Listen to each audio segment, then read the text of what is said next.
చతుల సింజిని చతుల లాస్య వినోదవ శంకర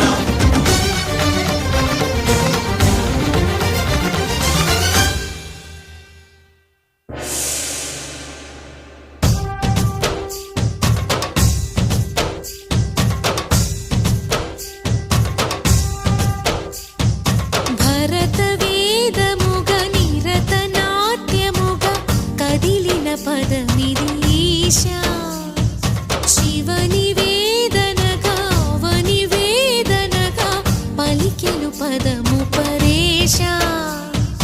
నీలకంఠరా చాలి పొందరా కరుణతో ననుగనరా నీలకంఠరా శైల మందిరా మొరవిని బదులిడరా నగజా మనోజ జగదీశ్వర శేఖరా శంకరా భరత వేదముగ నిరత నాట్యముగా కదిలిన పదమిది ఈశా